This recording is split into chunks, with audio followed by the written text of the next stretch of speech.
There's a highway that stretches across the 93 days of summer, where worship isn't offered to the sun, but to the smoking tire, the S-curve, and the spin turn. And if you ride it, make sure you do it in a Dodge Charger, Challenger, or Durango. 'Cause on this highway, the lines being blurred are the ones between drivers and demons. Welcome to Highway 93. Dodge is a registered trademark. Texting privacy policy and terms and conditions posted at textplan.us. Texting enrolls for recurring automated text marketing messages. Message and data rates may apply. Reply stop, opt out. The pandemic has been hard on all our kids. New studies show more than 1 in 3 children who started school in the pandemic now need intensive reading help. That's right. Millions of kids in kindergarten through 3rd grade in the United States cannot read at grade level. Here's the good news. Your child can be reading in just 30 days, guaranteed, with Hooked on Phonics. Even if your child has been struggling, Hooked on Phonics will teach your child to read in just 30 days, guaranteed. And right now, you can get started for just $1. Text the word GRADE to 323232 right now. Hooked on Phonics is highly effective and incredibly fun, and everything can be done right from home and in less than 20 minutes a day. For more than 30 years, Hooked on Phonics has been the proven learn-to-read program that kids love to use. Text GRADE to 323232 and teach your child to read in just 30 days, guaranteed. Text GRADE to 323232 right now and get started for just $1. Text GRADE to 323232 now. Text GRADE to 323232.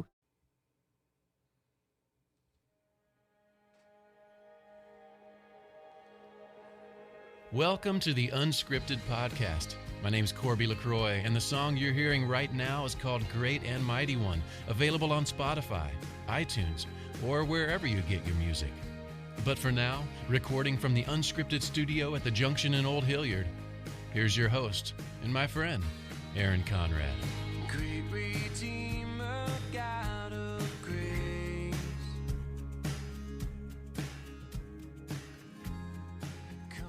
All right, everybody, welcome to the Unscripted Podcast. Corby, thank you for my intro on the audio as usual. A little bit different today. As most of you know, I usually have a guest, and all I do is click record. But today, it's just me. Why are we here? Because I put it out on social media after a pretty amazing weekend that I'll get into in this episode. But I put it out on social media asking what the platform that most people wanted me to share, the story of an incredible 24 hours in Orlando with my friend Gary Miracle. And a lot of people said, hey, do an unscripted solo. So here we are. We're solo. And probably by the end of this episode, you realize why I typically have a guest and I just stay out of the way and click record. That being said, let me start at the beginning. I feel like it's best for us to go back to where it all started before we get to what took place in that 24 hours. And if you're just now coming into the fold on this entire story in meeting Gary for the first time or becoming familiar with this, let me take you all back and give you some history. So, and I'll tell you, a friend of mine picked me up on Tuesday morning for our daily workouts, and he said, at 5 a.m., by the way, and he said, hey, man, how did the weekend go? And I said, how much time do you have? Because there was a lot that took place in 24 hours. So, let's start at the beginning.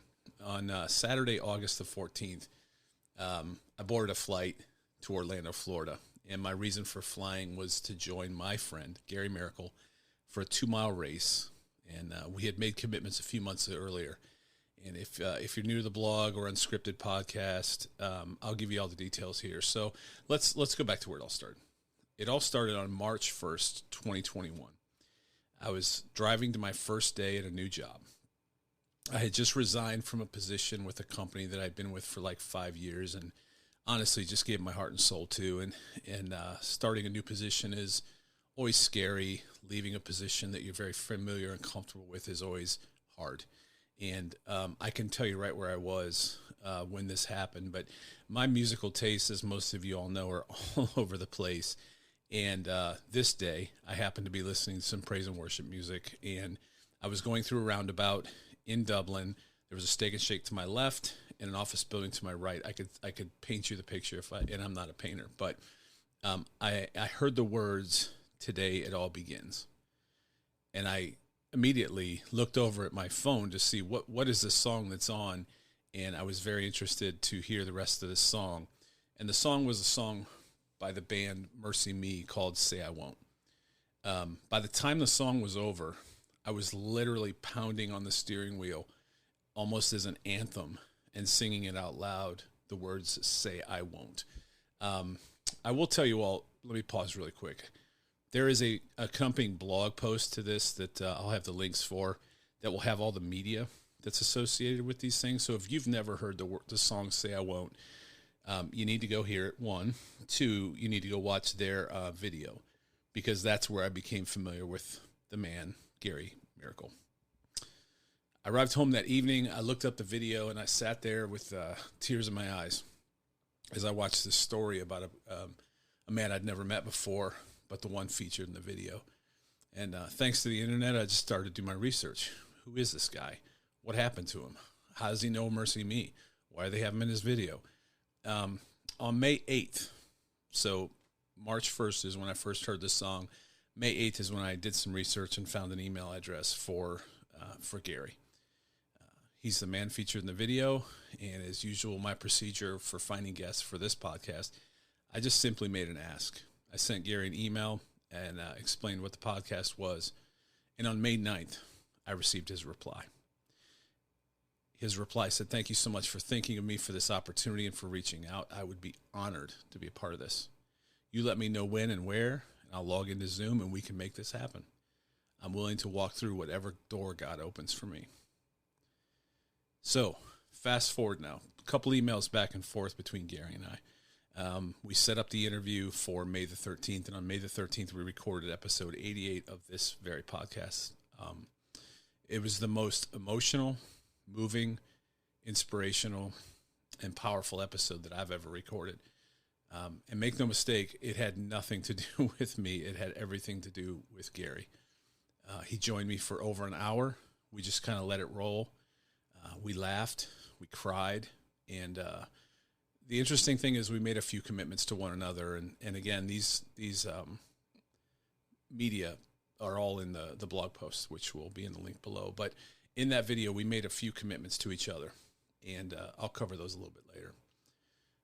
But what would follow after the interview is an episode is just a friendship and a brotherhood.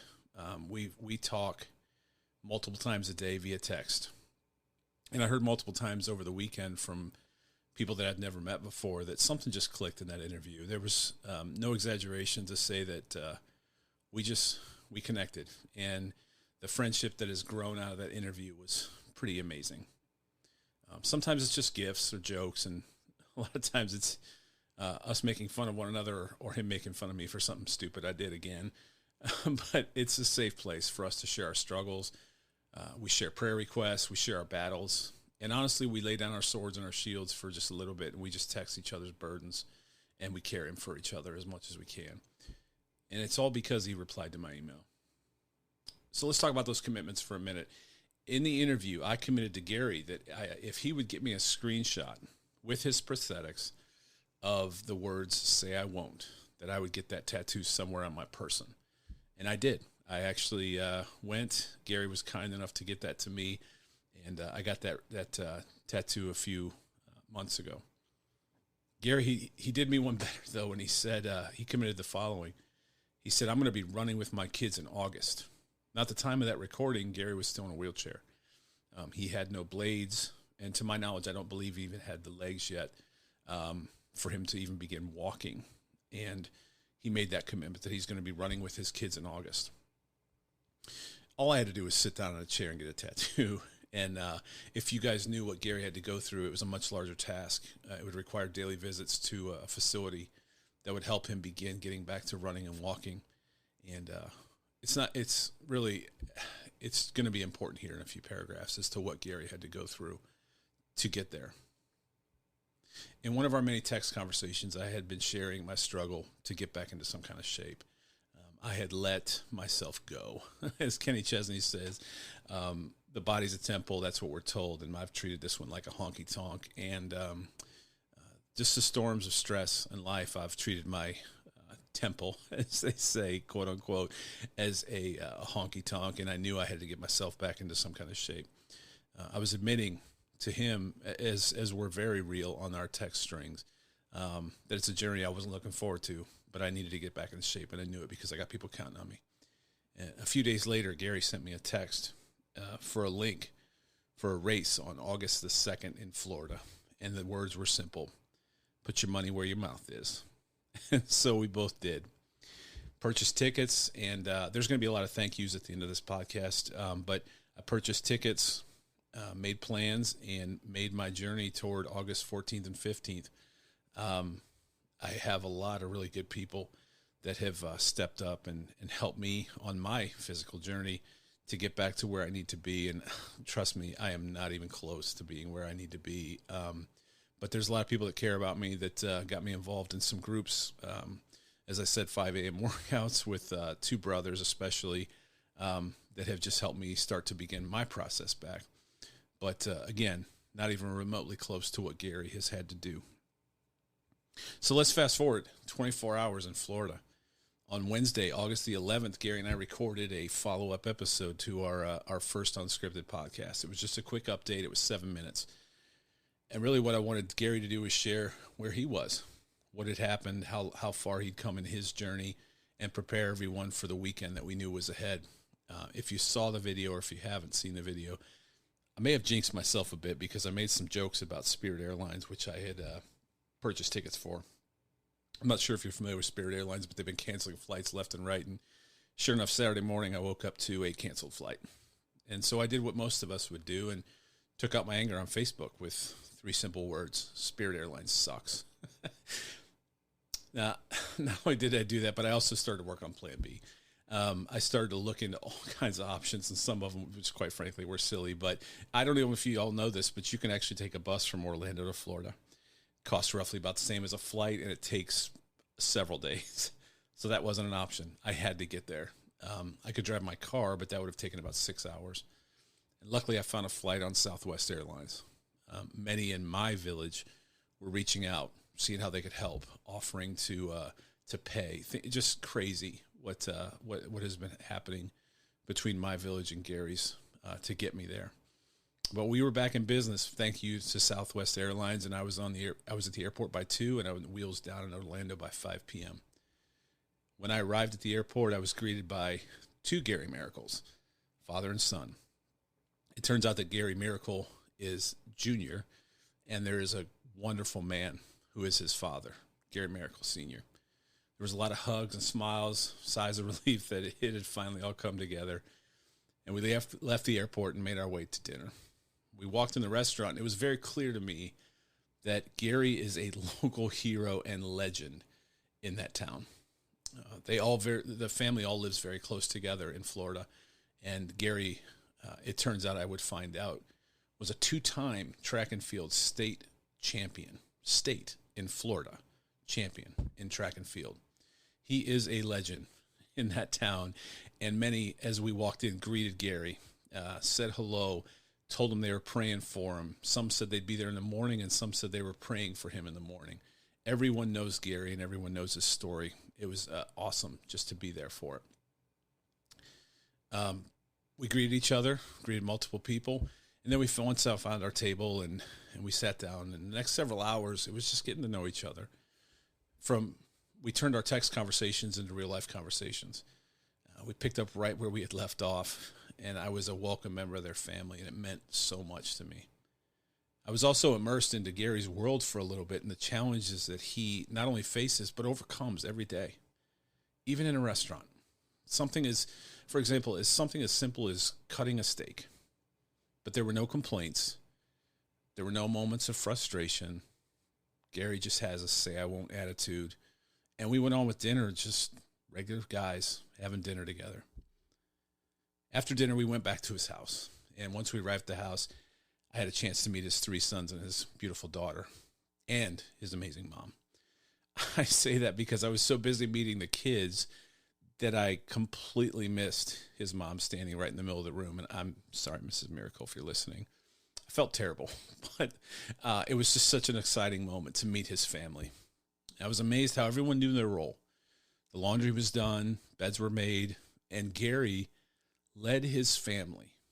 He had each child lay out their clothes for the morning: shoes, shirt, socks, underwear, shorts, everything, for a 5:30 wake-up call. he let everybody know 5:30 in the morning, we're getting up, and he just let his family. It was awesome to watch, and they were all prepared. I had a chance not long after that to take a picture that made its way through social media. And again, you can find this on my blog. But as I was sitting at the table preparing my flights for the next day, I looked over and I heard the words bro prayer. And I didn't know what that was. I looked over and Gary, sitting in his wheelchair, had his boys huddled up around him, and they were praying together. And you have to see the image to really appreciate what happened in that moment. It turns out they do this every night. This is a time when Gary leads his boys. This is a time when he prays over his boys and he shepherds them. And again, it's in the Miracle Home. It's called a bro prayer. I felt so bad taking a picture because it really wasn't. It was an intimate moment, and I didn't even know if it was okay to take a picture, but I had to capture that moment. I would later show it to Gary in one of our conversations before we went to bed, and he posted it on social media. And I was so proud of him. It wasn't a photo op. This wasn't something for a stranger that was just in their house. This is an every night occurrence. And it was so clear to me that Gary's leading his home. We had a very early morning. So some of the, after some soul to soul conversations between Gary and I, and really just some really deep conversation, we were headed off to bed. And they were kind enough to let me use the room of one of his youngest sons. I sat there in the room and plugged in all the devices. I don't know if y'all have traveled lately, but you need like 6 outlets. So I'm plugging in phones, iPads, Beats, my watch, you name it. So I'm finding plugs all over the room. And at one point I went to plug something in. His son had chalkboard paint on the wall. And it was so cool because there was all these scribbles all over the wall, but I moved a laundry basket so I could plug in my phone. And there were the words, "Say I won't," in his son's handwriting on the chalkboard wall. Again, the image is available on the blog post. But again, you almost have to see it. But I was just shook. Just as I was getting ready to go to bed, I sat on the bed, and throughout the house is very Amazon enabled. And so there are speakers pretty much in every room, the TV, everything is really wired into Amazon. And as I was going to bed, there was praise music playing throughout the house. It was just Christian music, playing probably some mix of some kind from Amazon. I was sitting on that bed, just getting ready to go to bed, and I heard the song "Say I Won't." And I sat there, and I wish I could explain it to you all, the feeling I had in that moment of sitting on that bed, listening to the words of "Say I Won't" in the home of the man who's featured in the video, who has welcomed me into his village, and whose family I just got to spend time with. And in the morning, I was going to run a race with. Words won't ever explain how surreal that moment was for me. And so I went to bed and really looked forward to the next day. So race day came. The house was abuzz with 4 kids, Gary getting ready for the big day. The alarms went off and lights were on, and every one of those kids was dressed and ready. It was amazing. Again, leadership from their dad. But I walked out at one point, and his son was helping Gary prepare for the race, his oldest son. He had gloves on. He was prepping Gary's legs so he could put his blades on. And his knowledge and wisdom of what needed to be done was incredible to me, that a child could help his dad and understand if things weren't just right, if they didn't fit just right, if the layers weren't right, it would lead to injury and sores. And so his oldest son being able to just know and understand the situation and take so much care was incredible. I wish you all could be there to have seen it. But as they were getting done, one of my favorite points in the morning, again, Amazon-filled house, speakers in every room, Gary yells out, "Hey, Alexa, play Say I Won't, all speakers, volume 10. And throughout the house, the song Say I Won't just blared, and it was awesome. It got us so pumped up, almost like a football team getting ready to take the field. We loaded up the van. We headed off to the race site. As soon as we arrived, immediately we were met with so many people that were just there for Gary, whether it was church groups, teams, friends, family, you name it. We were surrounded immediately People came up and told him story after story about why they were there, who they were there for, that they were there for him. The shirts that were designed were everywhere. It was overwhelming. And Gary was so gracious. He smiled for every picture. He listened to every story. It was really amazing. And we hadn't even started the race yet. But all the photos were taken and the race bibs were applied and the kids were ready. And they announced that the start of the race was coming. So we made our way over the starting line just in time for the national anthem. Again, the pictures are on the blog, but you had to see this sunrise that only a Florida sun could present. It was beautiful. It was an absolutely beautiful sunrise. We made our way over. They played the national anthem. It was at this point that I got to meet someone that they had spoken about the night before, a man named Marco Cisetto, and I hope I'm saying his name correctly. Marco is a double amputee and a world record holder. He and Gary have met through their incredible training and rehabilitation at the Prosthetics and Orthotic Associates in Florida. Let me take a step back and tell you that the night before, Gary and his dad were telling me about how just incredible this facility is, how the doctors, it's a very open space, and the doctors, at times there'll be 30 people there, all getting back to work and play. And the doctors will take their time with each one, and while they're not with the other ones, the other people that are there will actually talk to each other and bond. And it's almost its own community because they truly all understand what they're going through. And what a wonderful place it is every day to go and to be together. And through that process, Gary's had the opportunity to meet Marco and several others, by the way. But Marco showed up. Marco is a world record holder in running in his blades. He showed up just to be there for Gary. And at the start of the race, Marco took off. He was gone and ultimately finished the race fifth. The reason why he finished fifth is because he ran 18 miles the day before and he didn't want to risk injury. He took the time to come up and meet with us as we made our way through the 2-mile course. And about a mile in, he found his way back to us and spent the rest of the time with Gary. He advised him as he was walking. The sidewalk was somewhat slanted, and he advised Gary, hey, you might want to be on the right side because there's a slope. He just encouraged and spent time with Gary throughout the entire race. At one point, I asked Marco how long it took him or how long he's been running on his blades, and he said 10 years. I followed up with that question because I said, well, how long did it take you to really feel like you were comfortable, like you could really just go out and do what you do today? And he said 4 to 5 years. I want to pause here and remind you all that Gary got his blades in June. This race was in August. The man I spoke to took 4 to 5 years, and Gary was out there in less than 3 months pushing through a 2-mile race.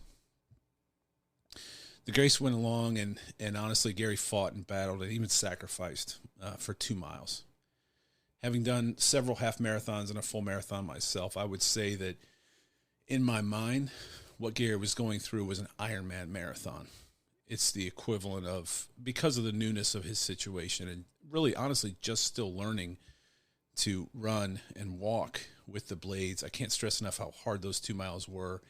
And in our world, I would say that that's most like an Ironman or one of the ultra marathons.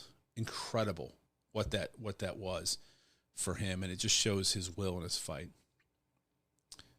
One of the things that Gary refers to all the time is his village. And I could promise you, as he says, his village is strong. The course was lined with friends, families, churches, teams, local high school teams, and groups just there to support Gary. The scene at the finish line is something that a video and a picture will not capture. I can't capture it. There were tears of joy. There was celebration as he rounded that final turn and crossed the finish line. Sorry. He finished the race. His dad on one side and his sister on the other. His mom was waiting at the finish line. He completed the goal.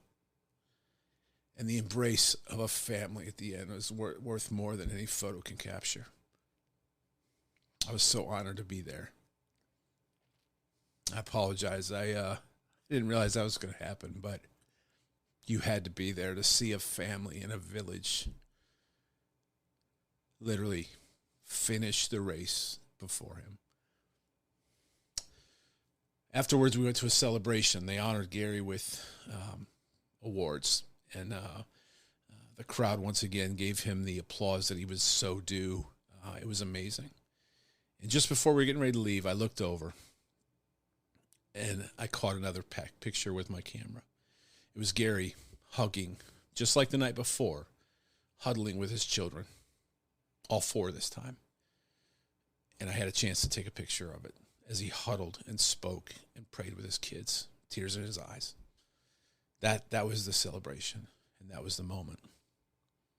My returning flight was that afternoon, and so things moved very quickly from there. I had a few minutes with Gary before I had to leave. His dad was kind enough to drive me to the airport. It's about a 45-minute drive.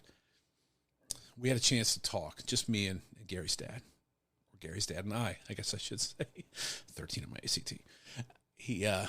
We talked about Gary. We talked about being dads.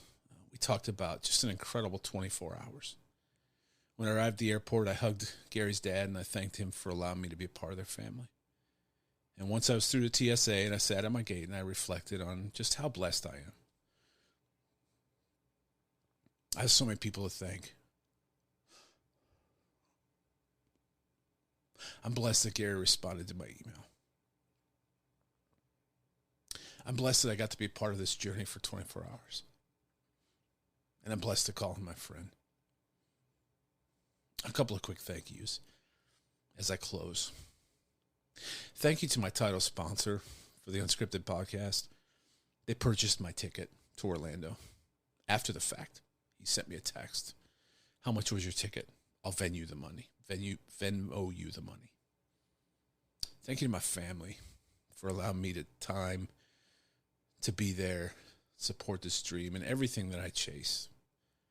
Thank you to my dad, who texted and said, hey, man, whatever you need while you're gone in Orlando, you put it on the card and I'll cover it. Thank you to a very special friend that sent me a text as I was on the flight that said, hey, check your Venmo. She'd sent me money so I could take Gary out to dinner. Thank you to my guys, Dave and Doug, who give me up every morning as much as I hate it and trying to get myself back into shape, and the whole F3 Columbus crew, but particularly Dave and Doug, who hold me accountable. Thank you to my bride for always believing, loving, listening, supporting my dreams. Thank you to all of you that take the time to read, listen, like, share, wear a t-shirt, leave comments on the socials. None of this is lost on me, that this doesn't happen without all of you. Thank you to the Miracle family. You invited me into your homes and your lives, and I'm a complete stranger, and I won't ever forget that. Thank you for treating me like a member of your family. Last and certainly not least, thank you, Gary Miracle, for responding to my email. You're my brother. You're my hero. And you're my friend. I love you, and I'll see you this Christmas for another run. Thank you for listening.